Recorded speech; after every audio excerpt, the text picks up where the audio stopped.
ಎಲ್ರಿಗೂ ನಮಸ್ಕಾರ. ನಾನು ಇವತ್ತಿನ ವಿಡಿಯೋದಲ್ಲಿ ಸಬ್ಬಕ್ಕಿ ಖೀರ್ ಮಾಡೋದು ತೋರಿಸ್ತಾ ಇದ್ದೀನಿ. ಈ ಸಬ್ಬಕ್ಕಿ ಖೀರು ಮನೇಲಿ ಯಾರಾದರೂ ಗೆಸ್ಟ್ ಬರ್ತಾರೆ ಅಂದರೆ ಇಮಿಡಿಯೇಟಾಗಿ ಮಾಡ್ಕೋಬೋದು. ತುಂಬ ಚೆನ್ನಾಗಿರುತ್ತೆ. ಟೇಸ್ಟ್ ಅಂತೂ ಸೂಪರಾಗಿ ಬರುತ್ತೆ. ಸೇಮ್ ಮದುವೆ ಮನೆಗಳಲ್ಲಿ ಮಾಡ್ತಾರಲ್ಲ ಅದೇ ಟೇಸ್ಟು ಸಖತ್ತಾಗಿ ಬಂದಿದೆ. ಬನ್ನಿ ಆಗಿದ್ದರೆ ಯಾವ ಥರ ಮಾಡೋದು ಅಂತ ನೋಡೋಣ. ನೋಡಿ, ನಾನು ಇಲ್ಲೊಂದು ಬೌಲು ಅಷ್ಟು ಸಬ್ಬಕ್ಕಿ ತೊಗೊಂಡಿದ್ದೀನಿ. ನೀವು ದೊಡ್ಡದಾದರೂ ತೊಗೊಳ್ಳಿ, ಇಲ್ಲಾಂದರೆ ನೈಲಾನ್ ಸಬ್ಬಕ್ಕಿ ಚಿಕ್ಕದಾದರೂ ತೊಗೊಳ್ಳಿ. ಯಾವ್ದು ತೊಗೊಂಡ್ರೂ ಟೇಸ್ಟ್ ಮಾತ್ರ ಸೂಪರಾಗೇ ಬರುತ್ತೆ. ನೋಡಿ, ನಾನು ಒಂದು ಸರಿ ವಾಶ್ ಮಾಡಿಬಿಟ್ಟು ಈ ಸಬ್ಬಕ್ಕಿನ ನೀರೆಲ್ಲ ತೆಗ್ದು ಮತ್ತು ಅದಕ್ಕೆ ನಾನು ನೀರು ಹಾಕ್ಬಿಟ್ಟು ಇಟ್ಟಿದ್ದೀನಿ. 1 ಅವರ್ ನೆನೆಯೋಕ್ಕೆ ಇಟ್ಟಿದ್ದೀನಿ. ಒಂದು ಹಾಫ್ ಆನ್ ಅವರ್ ನೆಂದ್ರೂ ಸಾಕು. ಇಲ್ಲ ಅಂದರೆ ನಾವು ಹಾಗೇನೂ ಮಾಡ್ಕೋಬೋದು. ಸ್ವಲ್ಪ ಬೇಯೋದು ಲೇಟ್ ಆಗುತ್ತೆ ಅಷ್ಟೇ. ನೆನೆಸ್ಕೊಳ್ಳೋದ್ರಿಂದ ಬೇಗ ಬೇಯುತ್ತೆ. ನೋಡಿ, ಇವಾಗ 1 ಅವರ್ ನೆಂದಿದೆ. ನೋಡಿ, ಇಷ್ಟು ಸಾಫ್ಟಾಗಾಗಿದೆ ಸಬ್ಬಕ್ಕಿ. 1 ಅವರ್ ನಾನು ನೆನೆಸಿರೋದು. ಇದಕ್ಕೆ ನಾನೊಂದು ಅರ್ಧ ಲೀಟ್ರಷ್ಟು ಹಾಲು ತೊಗೊಂಡಿದ್ದೀನಿ. ಮತ್ತು ಇನ್ನು ಅರ್ಧ ಲೀಟ್ರಷ್ಟು ಹಾಲು. ಇನ್ನು ನಾನು ಈ ಒಂದು ಬೌಲಲ್ಲಿ ಸಬ್ಬಕ್ಕಿ ತೊಗೊಂಡಿದ್ನಲ್ವ, ಅದೇ ಒಂದು ಅರ್ಧ ಬೌಲಷ್ಟು ಸಕ್ಕರೆ ತೊಗೊಂಡಿದ್ದೀನಿ. ಅರ್ಧ ಬೌಲು ಬಾದಾಮ್ ಪೌಡ್ರು, ಒಂದು ಅರ್ಧ ಟೀ ಸ್ಪೂನಷ್ಟು ನಾನು ಏಲಕ್ಕಿ ಪೌಡ್ರು, ತುಪ್ಪ ಮತ್ತು ಡ್ರೈ ಫ್ರೂಟ್ಸು, ಗೋಡಂಬಿ, ಬಾದಾಮಿ ಮತ್ತು ದ್ರಾಕ್ಷಿ, ಇಷ್ಟು ಐಟಮ್ಸ್ ಬೇಕು.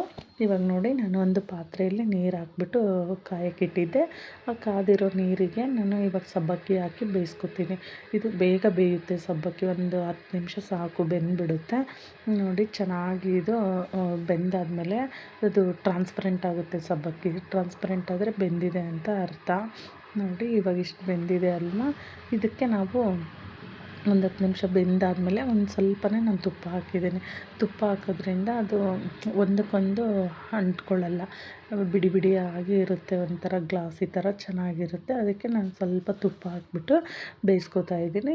ನೋಡಿ, ಇವಾಗ ಇಷ್ಟು ಬೆಂದಿದೆ ಅಲ್ವಾ, ಇಷ್ಟು ಬೆಂದರೆ ಸಾಕು. ಇದು ಇನ್ನು ಹಾಲಲ್ಲೂ ಬೇಯುತ್ತೆ, ಇನ್ನು ಕುದಿಯುತ್ತಲ್ವ. ಇಷ್ಟು ನೋಡಿ, ಗ್ಲಾಸಿ ಥರ ಆಗಿದೆ, ಟ್ರಾನ್ಸ್ಪರೆಂಟ್, ಚೆನ್ನಾಗಿ ಅನಿಸುತ್ತೆ. ಈ ಟೈಮಲ್ಲಿ ನಾವು ಹಾಲು ಹಾಕ್ಬಿಡೋಣ. ಇನ್ನು ಒಂದು ಇಷ್ಟು ಕುದಿಯೋ ಅಷ್ಟೊತ್ತಿಗೆ ಕರೆಕ್ಟಾಗಿ ಆಗುತ್ತೆ ಅದು ಸಬ್ಬಕ್ಕಿದು.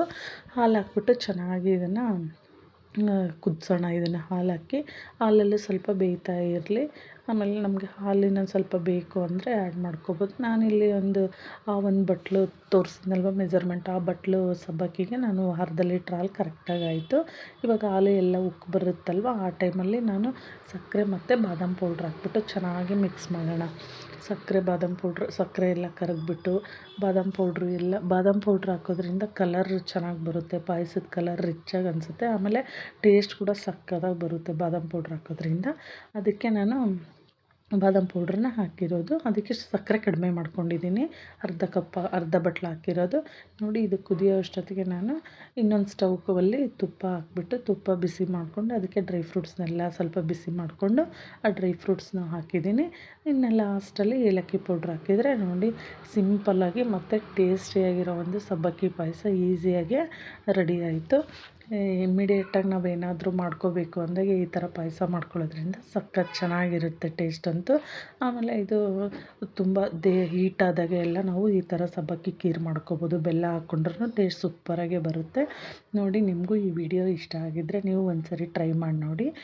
ಪ್ಲೀಸ್ ನನ್ನ ಚಾನಲ್ ಇನ್ನೂ ಯಾರೆಲ್ಲ ಸಬ್ಸ್ಕ್ರೈಬ್ ಮಾಡ್ಕೊಂಡಿಲ್ಲ, ಪ್ಲೀಸ್ ಲೈಕ್ ಮಾಡಿ, ಶೇರ್ ಮಾಡಿ, ಸಬ್ಸ್ಕ್ರೈಬ್ ಮಾಡಿ. Thank you.